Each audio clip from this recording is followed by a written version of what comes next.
Only special people. Max finally lifted his gaze and said in a rehearsed-sounding voice, "Mom, it was an intimate thing, very small, just the two of us and the witnesses." But I knew it was a lie. I saw the photos on social media. I saw Lena's parents proudly posing next to the bride and groom. I saw her siblings toasting with champagne. I saw Lena's white dress, which I had helped finance with the $800 I had given her last month for her personal expenses. I saw everything I wasn't supposed to see. A week later, exactly 7 days after that humiliation, Lena called me with a completely different voice. She was no longer the confident woman who had excluded me from her wedding. Now she sounded desperate, almost pleading. "Renata, the rent is overdue. The landlord is pressuring us and says, if we don't pay this week, he will kick us out. You forgot to make the transfer." Her voice trembled slightly as if the world were ending. I was silent for a few seconds, remembering all the times I had run to the bank to make that transfer. All the times I had cancelled my own plans to make sure they had a roof over their heads. All the times I had eaten beans and rice so I could give them money for their desires. And now, after they had excluded me from the most important moment of their lives, they had the audacity to call me as if nothing had happened. "Lena," I said with a calm that surprised even me. "Didn't I warn you that I only help special people?" The silence on the other end of the line was so deep that I could hear my own heart beating. For the first time in years, it was not I who was trembling but her. "Renee, I don't understand," she stammered. "We were always special to you. You're like a second mom to me. Always." Wrapped in that sweet voice she only used when she needed something. The same voice she had used to ask me for money for the wedding dress, for the honeymoon, for the rings, which I had helped finance without knowing I would never see the ceremony where they were exchanged. For so many years I had this constant feeling of walking on eggshells, weighing every word, every gesture, every gift, hoping to get a crumb of affection from my own son. I was the perfect mother, the obliging mother-in-law, the silent provider who never protested when they treated me like I was invisible. But that phrase, "only special people," awakened something in me that had been dormant for far too long. I had calculated in my head how much money I had spent on them in those 3 years. Between rent, food, gifts, emergencies, and whims, it was over $20,000. $20,000 I had taken from my retirement, from my savings, from the money my late husband had left so I could live my last years in peace. And what was all that for? To be treated like a stranger on my own son's wedding day. That night after I hung up, I sat on my bed and cried. But they weren't tears of sadness. They were tears of anger, of accumulated frustration, of years of silently endured humiliation. I cried for all the times they made me feel that my love was a burden, my presence a hindrance, my money the only thing I had to offer. I cried for the foolish mother I had been, for the woman who had lost herself, trying to be indispensable to those who considered her dispensable. When I woke up the next morning, something inside me had changed. It was not just the pain of betrayal. It was something deeper, colder. I stood up and looked at myself in the bathroom mirror. The same tired eyes as always, the same wrinkles that told stories of years of giving love without getting it back. But there was something else in my gaze, a hardness I didn't recognize, a determination that had been buried under years of compliance. I went to the kitchen and made coffee, as I had every morning for 40 years. But this time I didn't think about calling Max to ask how he had slept. I didn't check my phone in anticipation of a message from him, apologizing for the previous day's humiliation. For the first time in a long time I was my own first concern of the day. I sat at the table where I had so often planned surprises for them, counted bills for their expenses, and cried silently when they treated me with indifference. Now, this table would be a witness to something completely different. I took out my checkbook, my bank statements, and started to do the math. I wanted to see in exact numbers the extent of my own foolishness. Monthly rent of $500 multiplied by 36 months was $18,000. Food and supplies approximately $200 a month was another $7,200. Birthday gifts, Christmas gifts, anniversary gifts at least $3,000. Lena's medical emergencies, $800. The car loan they never paid me back, $2,500. The air conditioner repair in their apartment, $600. The living room furniture, $1,200. $33,400. That was the exact sum of my generosity. $33,400 I had wasted from my husband's inheritance, from my pension, from the savings I had put aside penny by penny for decades of honest work. All that money thrown out the window to keep two adults comfortable who couldn't even pretend to respect me. The phone rang and I saw Max's name on the screen. Normally, my heart would have pounded as I ran to answer, hoping he would finally apologize and explain that everything had been a misunderstanding, but this time I let it ring once, twice, 3 times. Finally, it fell silent, and I continued drinking my coffee as if nothing had happened. 10 minutes later it rang again. This time it was Lena. I let it ring too. Then a text came from Max's mom, "Please answer. We need to talk." I deleted the message without replying. At 2 o'clock in the afternoon, I decided to go for a walk. I hadn't done that in months without a specific purpose, without an errand related to them. It was always the bank for transfers, the supermarket to buy them something they needed, the pharmacy for Lena's medications. Today I went for a walk just because I wanted to. I walked past the park where I had often taken Max as a child. I remembered that sweet boy who hugged me tight and said I was the best mom in the world. When had he become this man who treated me like an ATM with feelings? He was a 35-year-old man who saw his mother as an obstacle between himself and a comfortable life financed by others. "Mom, we made mistakes," he said in a voice that was supposed to sound remorseful. The wedding was a misunderstanding. Lena was nervous. I was under pressure.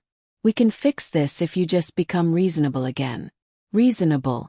The word tasted bitter in my mouth. Being reasonable means continuing to pay for your life while you treat me like a stranger.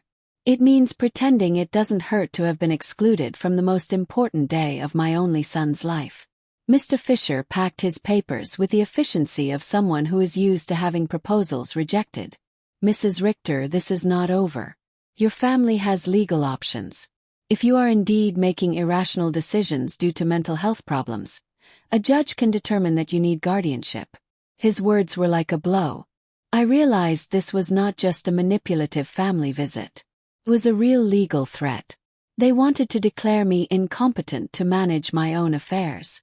"Mr. Fisher," I said, looking him directly in the eyes, "I suggest you do your research thoroughly before you threaten a 71-year-old woman who has managed her finances flawlessly for 40 years, who raised her son alone after the death of her husband, who ran a household and worked honorably until retirement, and who until last week financially supported 2 completely capable adults."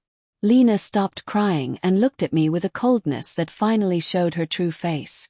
"This won't stay like this, Renati. We have rights and lawyers too." "Perfect," I replied. "Hire all the lawyers you want. With your own money, of course, because mine is no longer available to finance your legal tantrums." The 3 of them walked to the door with the wounded dignity of people who are not used to being told no. Before he went out, Max turned to me one last time. "Mom, this is going to end very badly for you. You're going to end up alone with no one to take care of you when you really need it." "Max," I said with deep sadness but also with crystalline clarity, "I am already alone. The difference is that now it's by my own choice, not by your neglect." As I closed the door behind them, I stood in my living room, surrounded by the most beautiful silence I had heard in years. It was the silence of freedom. That night I couldn't sleep, but not out of sadness or regret, but out of adrenaline from having reclaimed control of my own life. I lay awake in bed, planning my next steps like a general preparing for a battle. If Max and Lena wanted to fight, I would give them a war. But it would be a war I would fight with intelligence, not with emotion. At 6 o'clock in the morning, I was already dressed and ready to go. My first stop was the office of attorney Mr. Weber, a man I had met years ago when I was handling my husband's will. Unlike Mr. Pfizer, whom Max and Lena had brought, Mr. Weber had an impeccable reputation and specialized in protecting the rights of the elderly. "Mrs. Arthur," he told me as I explained the situation, "what your children tried to do yesterday is more common than you think. It's called elder financial abuse. And it's a federal crime. The fact that they entered your house without permission and reviewed your private documents also constitutes a violation. His words both calmed and worried me. They calmed me because they confirmed I wasn't crazy, that what had happened was truly abusive. They worried me because I realized the situation was more serious than I had thought. We have to document everything, Mr. Weber continued. Every transfer, every gift, every time they pressured you for money. We will also change your will to protect your assets from future manipulation attempts. We spent 3 hours reviewing my financial records.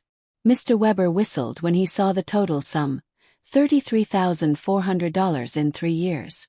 Mrs. Richter, with this money you could have lived comfortably, traveled, and enjoyed your retirement.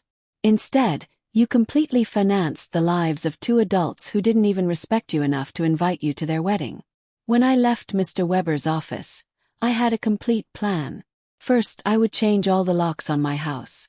Second, I would install a security system with cameras to protect myself from future surprise visits. Third, I would open a new bank account at a different bank where they had no contact. And fourth, I would start living the life I had postponed for years. My next stop was the hardware store. The owner, Mr. Summer, had known me for years because I was always buying things to fix Max and Lena's apartment. This time was different. Mrs. Arter, what brings you here today? Another emergency with your son? He asked with the familiarity of a person who had silently witnessed my wasted generosity. No, Mr. Summer. This time it's for my own house. I need to change all the locks, and I want them to be of the best quality. He looked at me surprised but asked no questions. While I was choosing the locks, his son Ethan, who installed security systems, came by. It was Providence in action. Ethan, I told him, I also need to install surveillance cameras, the complete system. The price is not an issue. While they were preparing everything for the installation the next day, I received a call from an unknown number. It was Lena calling from someone else's phone because I had blocked her number after the previous day's confrontation. Renata, it's Lena. Please don't hang up. We need to talk like civilized adults. Speak, I said dryly. Listen, I understand you're upset about the wedding. It was a mistake. Max and I have talked about it and we want to make it up to you. How about we have a special dinner to celebrate our wedding with you? We can do it at your house. Cook together like we used to. The manipulation in her words was so obvious that I almost had to laugh. Lena, how much rent do you owe exactly? The silence on the other end confirmed that I had hit a nerve. Well, it's 2 months. $1,000 total. But I'm not just calling for that, Renati. We really miss you in our lives. Do you miss me or my money? Ask directly. Both, she replied with a surprising honesty. Renat, I won't lie to you. Yes, we need your financial help, but we love you too. You're important to us. If I'm so important, I said, why wasn't I important enough to be at your wedding? Why am I not important enough to get a call that doesn't ask for money? When was the last time you called me just to ask how I was doing? Another silence. We both knew the answer. Never. Lena, I'm only going to explain this to you once. For 3 years you have treated me like an ATM with feelings. You used me. You ignored me. You humiliated me. And finally, you insulted me in the worst possible way. Now that the money is running out, you suddenly discover you love me. Renote, please. Cut her off. There is no please. You made your choice when you decided I wasn't special enough to be at your wedding. Now I'm making mine. I hung up and turned the phone off completely. I didn't want any more interruptions on my day of liberation. That afternoon, I went to the beauty salon I hadn't been to in over a year. I always canceled my appointments because Max or Lena needed something urgent or because the money I had set aside for myself became an emergency for them. Mrs. Richter, my favorite hairstylist, Cynthia, called out. What a surprise. I thought you had forgotten us. I didn't forget you, Cynthia. I just forgot that I also deserve to be pampered. I treated myself to the full treatment. Cut, color, manicure, pedicure. For the first time in years, I spent money on myself without feeling guilty. While Cynthia worked on my hair, she told me about her life, her children, her dreams. It was refreshing to have a conversation that didn't revolve around Max and Lena's needs. You look beautiful, Mrs. Richter, she said when she was done. But more than that, you look free. Did something good happen? Yes, Cynthia. I finally learned to say no. When I got home that afternoon, there was a car in front of my door that I didn't recognize.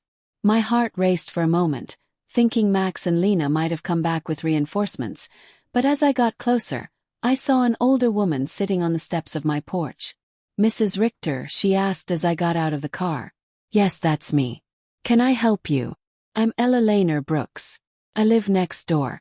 We've been neighbors for years, but we've never had a chance to talk.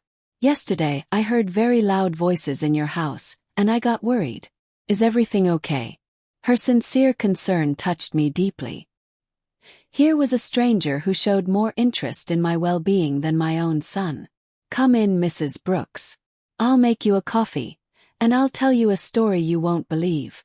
While I was making coffee, I told her the whole situation. Eleanor listened without interrupting, nodding occasionally. And when I finished my story, her eyes were filled with tears. Mrs. Richter, she said, you did the right thing. I went through something similar with my daughter 5 years ago. I also thought it was my duty to finance her adult life. I also believe they wouldn't love me if I didn't give them money. What happened? I cut off the money when I realized they only called me when they needed something. First it was terrible. They threatened me, emotionally blackmailed me, tried to make me feel guilty. But after 6 months, my daughter called to genuinely apologize. Now we have a real relationship based on love, not on money. Her words gave me hope and confirmed that I had made the right decision. Do you think Max and Lena will understand one day? Maybe yes, maybe no, she answered honestly. But that's no longer your responsibility, Mrs. Richter. Your responsibility now is to live your own life. That night, for the first time in 3 years, I went to bed without worrying about whether Max and Lena had money for rent, for food, for their whims. I went to bed thinking about myself, my plans, my future, and I slept better than I had in years. The next day, Ethan and Mr. Summer came at 8 o'clock in the morning to change the locks and install the security system. While they worked, my phone didn't stop ringing from unknown numbers. Lena was still trying to contact me from different phones, but I had developed a new skill, completely ignoring calls that didn't suit me. Mrs. Richter, Ethan said as he installed the cameras. This system will give you absolute peace of mind. You can see from your phone who is coming to your house even when you're not here. And if someone breaks in without permission, an alert is automatically sent to the police. The irony was not lost on me. I was installing a security system to protect myself from my own son, but it didn't hurt as much as it used to. It was simply a practical measure to maintain my newfound peace. While they were working, I decided to do something I hadn't done in years. Call my sister Diana in Chicago. We had lost touch because every time we talked, I would tell her about Max and Lena's successes, about how much money I had spent on them, about how proud I was to be able to help them. I now realized that our conversations had become financial reports disguised as family news. Renee, Diana answered, surprised. Sister, how are you? We haven't spoken in months. I'm good, Diana. Better than good. I'm calling you to tell you that I've finally come to my senses. I told her the whole story from the beginning. The secret wedding, the humiliation, the visit with a lawyer, my decision to cut off the funding. Diana listened to me in silence. And when I was done, her answer surprised me. Renee, sister, it was about time. Every time we spoke, it broke my heart to hear you brag about how much money you gave them, as if love could be measured in dollars. I wanted to tell you something, but I didn't know how. What did you want to tell me? That Max never spoke lovingly about you when I saw him at family gatherings. It was always my mom helped me with this or my mom bought me that, but never I miss my mom or I love my mom. It was as if you were a service provider, not a person. Her words hurt, but it was a necessary pain. Like when a doctor cleans an infected wound, it hurts, but it's part of the healing. You know what else I noticed? Diana continued. Lena always spoke about you in the future tense. When Renata is no longer here, we can remodel her house, or when we inherit, we will invest in the business. As if they were waiting for you to die to really live.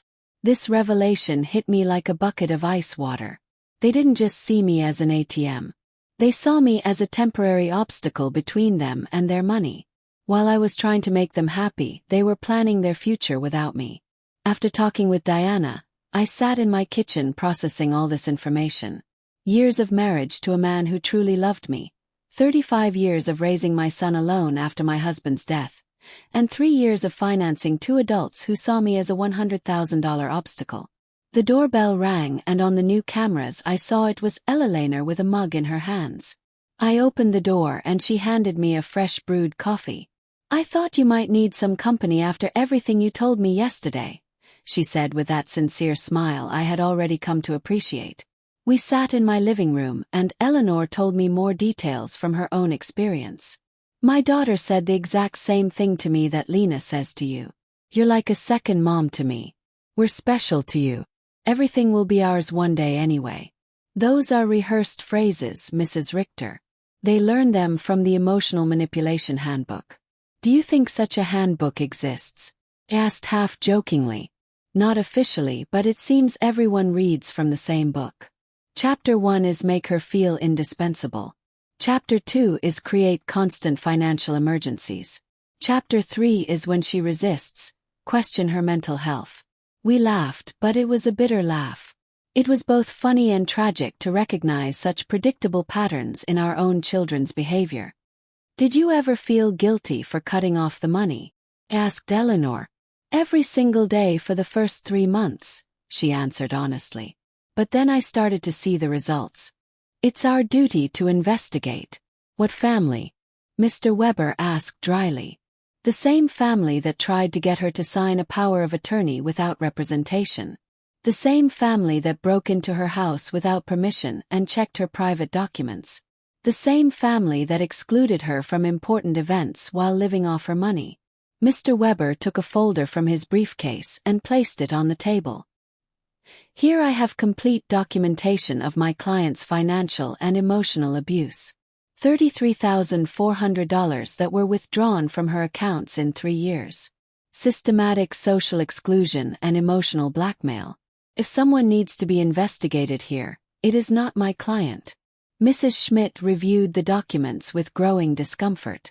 It was obvious that the information she had been given did not match the reality she had in front of her. "Mrs. Arthur," she said finally, "can you explain to me why you so abruptly stopped financial support for your son?" "Because I finally discovered they were using me," I replied simply. "Because I realized that to them I wasn't a mother, but a bank account. Because I was tired of financing the lives of people who saw me as an obstacle." "But don't you feel it's your responsibility to help your family?" The question outraged me, Miss Schmidt. My responsibility as a mother was to raise my son until he was 18, to educate him, and to give him the tools to be an independent adult. My son is 35 years old, married, and perfectly capable of supporting himself. Financing his adult life is not my responsibility. It is my choice, and I have chosen not to do so anymore. Mr. Weber interjected. "Miss Schmidt, would you consider it normal for a 35-year-old adult to be unable to pay his own rent without the help of his 71-year-old mother?" Mrs. Schmidt did not answer right away. I could see she was re-evaluating the entire situation. "Mrs. Richter," she asked after a moment, "do you manage your own finances completely? I can show you my bank statements, my investments, my tax payments. Everything is current and in order. Do you live independently? As you can see, I keep my house clean. I take care of myself physically. I drive my own car. I have healthy social relationships with my neighbors. Do you take any medication?" "Just vitamins and occasionally aspirin. I don't have any medical conditions that require medication," Mr. Weber added. "My client has just undergone extensive medical exams as part of our legal process. She is in perfect mental and physical condition." Mrs. Schmidt closed her folder inside. "Mrs. Richter, based on this conversation and the documentation I have reviewed, I see no indication that you are at risk or in need of intervention. I will close this case." After she left, Mr. Weber and I remained silent for a few minutes. "Renat," he said finally, "this is going to continue to escalate. Max and Lena are spending money they don't have to hire professionals to try to have you declared incompetent. Does that mean they are desperate?" Means that exactly. What else can they do? They can file a lawsuit for incompetence. It's expensive and hard to win. But if they find a sympathetic judge and a psychiatrist willing to testify in their favor, they could get a guardian assigned. The thought terrified me. They could take control of my money. They could try, but we have solid evidence that you are completely competent and that they are motivated by greed and not by genuine concern. That afternoon I called Diana to vent. Sister, she said after hearing my story, do you notice how far they are willing to go for money? They are risking family relationships, spending money on lawyers and doctors, destroying their own reputation, all to get access to your bank account again. Her words made me think. Max and Lena had completely revealed their true nature. There was no going back. There was no possibility of a genuine reconciliation. To them, I had never been a mother or a respected mother-in-law. I had always just been money on legs. This revelation, although painful, was also liberating. I no longer had to wonder if I was making the right decision. I no longer had to feel guilty for protecting myself. They had proven for themselves that my emotional and physical well-being was less important to them than my money. That evening, Eleanor came to visit with a surprise. She had invited her friends from the garden club to meet me. Renata, she introduced me. These are my friends Cynthia, who you already know from the salon, Maria, Carmen and Alfreda. We have all been through similar situations with abusive family members. We spent the evening sharing stories. Maria had had to set boundaries with a brother who constantly asked her for money. Carmen had cut off her relationship with a daughter who only visited when she needed money. Alfreda had had to change her will after she found out her grandchildren considered her their retirement plan. What hurts me the most, I confessed, is not losing the money I gave them, but realizing that I never had the love I thought I had. Renade, Alfreda said with the wisdom of her 80 years, true love cannot be bought or sold. If you had to pay for it, it was never real. Her words were balm for my wounded soul. She was right. I had bought attention, not love. I had financed an illusion. You know what I've discovered? I said to my new friends, that loneliness surrounded by people who don't love you is worse than being lonely on your own. At least now when I am alone, I am in good company. Everyone laughed and we toasted to our newfound wisdom. That night, after my new friends had left, I sat in my garden thinking. The stars shone brighter than ever, or perhaps I was seeing them with clearer eyes. For the first time in my adult life, I was completely alone financially. I had no dependents, no financial obligations to anyone but myself. And instead of scaring me, this reality excited me. I could travel when I wanted. I could remodel my house. I could buy myself nice clothes. I could donate to charities that were important to me. I could invest in my own future instead of financing the present of ungrateful people. Freedom tasted like hope. And for the first time in years, I wanted to plan my future. A month after the psychiatrist's visit, I thought I had finally won the war. I had settled into a beautiful routine. I calmly had breakfast and read the newspaper. I tended to my garden, had lunch with Eleanor or one of my new friends. And in the afternoons, I devoted myself to activities I had given up for years. I had started painting again, something I was passionate about before I became Max and Lena's personal financier.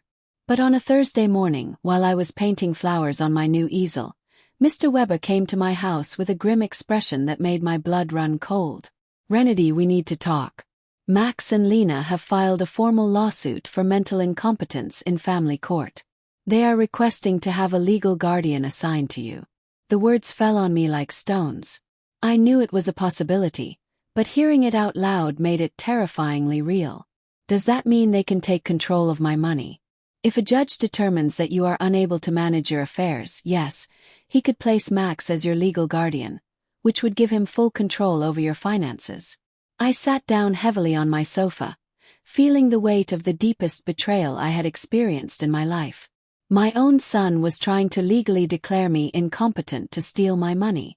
Mr. Weber, what evidence could they have? You yourself have seen that I am completely competent. They have statements from 3 witnesses who claim you have behaved erratically. They also submitted unpaid doctor's bills that you supposedly didn't pay and medications that you supposedly hoarded without taking them. But that's a lie. I don't have any outstanding doctor's bills or hoarded medications. I know Renade, but they have fabricated convincing evidence. They also have the statement from Dr. Lehman who states that you refused to cooperate with a psychiatric evaluation which they interpret as proof of mental decline. The manipulation was diabolical. They had turned my refusal to undergo an unnecessary exam into proof of a mental illness. They had used my instinct to protect myself from them as proof that I needed protection. Who are the three witnesses? Mr. Weber looked through his documents. Lena, of course, a neighbor named Mr. Davis, and someone who claims to be your pharmacist, Mr. Green. Mr. Davis was the neighbor across the street, an unpleasant man who had always had problems with me because my friends sometimes parked in front of his house. Mr. Green was indeed my pharmacist, but I didn't understand what he could have against me. I need to talk to Mr. Green, I told Mr. Weber. Something's not right. We went to the pharmacy together that afternoon. Mr. Green received me surprised and nervous. Mrs. Richter, it's good to see you. How are you, Mr. Green? I was told you signed a statement saying I show erratic behavior with my medications. His face turned red as a tomato. Mrs. Richter, your daughter-in-law came in a few weeks ago and asked about your medications. She said she was worried because you were acting strangely. And what did you tell her? I explained to her that you only buy vitamins and occasional aspirin, that you don't have any regular medical prescriptions, but she insisted that this was proof that you weren't taking adequate care of your health. Mr. Weber interjected. Mr. Green, did you sign a paper? She brought a document that said I was confirming that Mrs. Richter had irregular medication purchases. I thought it was for her health insurance or something. I didn't know it was for a lawsuit. My own pharmacist had been tricked into signing something he didn't fully understand. Lena's manipulation knew no bounds. Mr. Green, I said, I need you to write a statement explaining exactly what happened and clarifying that I have no problems with medications. Of course, Mrs. Richter, I am terribly sorry for this misunderstanding. After the pharmacy, we went to confront Mr. Davis. When we knocked on his door, he received us with obvious hostility. What do you want, Mr. Davis? Mr. Weber said, I understand you signed a statement about my client's behavior. And you're right, I did.